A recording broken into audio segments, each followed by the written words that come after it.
Quante volte vi sarà capitato di sentirvi dire che il bicchiere da cui state bevendo non è adatto? Sappiate che anche per la birra è così, e oggi vi spiego il perché e qual è il bicchiere più adatto alla birra che volete bere. Dopo la sigla.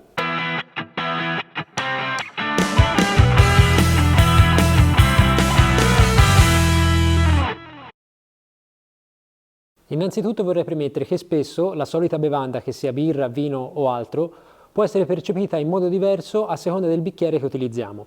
Queste caratteristiche sono principalmente legate a due fattori. Il primo è lo spessore del vetro, che può essere maggiore o minore a seconda del bicchiere. La seconda caratteristica invece è la zona della lingua interessata sulla quale viene versata la birra quando la ingeriamo. Questo perché a seconda delle papille gustative interessate la birra che stiamo bevendo ci potrà sembrare più amara o più dolce, ma anche più acida. Magari questo lo approfondiremo in un altro video. Cominciamo con il bicchiere a tulipano. Spesso utilizzato anche per brandy o whisky, si rivela l'ideale per alcune birre ad alta e bassa fermentazione molto complesse. Il suo fondo largo e tondo è stato creato appositamente per favorire la trasmissione di calore dalle mani alla birra e favorire la sua ossigenazione. Possiamo considerare perciò il bicchiere a tulipano il miglior alleato per accompagnare una birra dal tenore alcolico importante e dalla notevole complessità. Le birre che più vi consiglio di abbinare all'uso di questo bicchiere sono le birre d'abbazia, le saison, le ale belga, le strong ale sempre in stile belga e le double. Passiamo ora dal Belgio alla Germania, con il bicchiere divenuto lo stereotipo ideale del bicchiere da birra. Sto parlando del boccale. Nato per le birre a bassa fermentazione, è diventato lo stereotipo delle feste in stile bavarese. Come saprete già, presenta una forma cilindrica molto ampia che lascia sviluppare liberamente la capacità di schiuma. Inoltre, grazie allo spessore massiccio dei suoi vetri, riesce a mantenere costante più a lungo la temperatura della birra al suo interno. E se sarete fortunati potrete trovare la sua versione in ceramica che ha una tenuta termica ancora migliore. Ma soprattutto, grazie al tappo presente su molte di queste tipologie di bicchieri, potrete proteggere la vostra birra dalla dispersione aromatica e da eventuali contaminazioni esterne. Il boccale è il bicchiere ideale per gustare al meglio le birre dell'Oktoberfest, ma anche Marzen, Schwarzbier, Export, Hell e anche Golden Ale. Adesso rimaniamo in Germania con il bicchiere da Weissbier.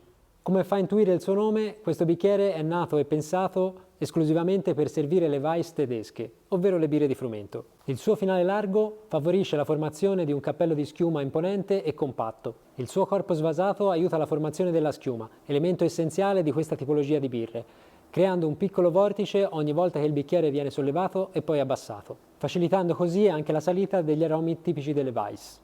Mi sembra ovvio dirvi che il bicchiere da Weissbier è l'ideale per gustare al meglio birre di frumento. Torniamo adesso in Belgio con il bicchiere a coppa. La forma di questo bicchiere varia da produttore a produttore, diciamo che ognuno ha un po' la sua tipologia.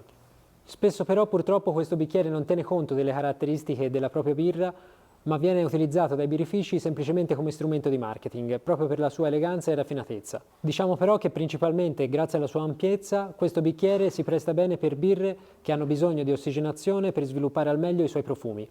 Una caratteristica di questo bicchiere è che spesso la birra al suo interno presenterà poca schiuma, proprio perché l'ossigenazione è un forte nemico di quest'ultima.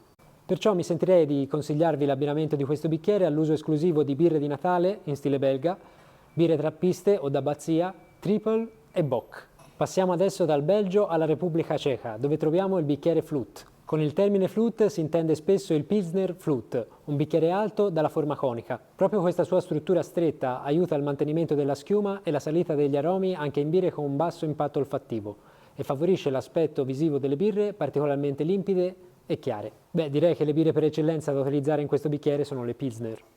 Passiamo ora al suo esatto opposto, il balloon. Questo bicchiere ha una forma sferica e molto allargata, che favorisce la formazione della schiuma e allo stesso tempo garantisce un buono scambio termico e permette alle birre di sprigionare molti profumi. Le birre che si prestano ad essere servite con questa tipologia di bicchiere hanno tendenze alcoliche molto elevate e un corpo ben strutturato. Mi sto riferendo principalmente a birre trappiste, birre da meditazione, barley wine, ma anche strong ale molto speciali.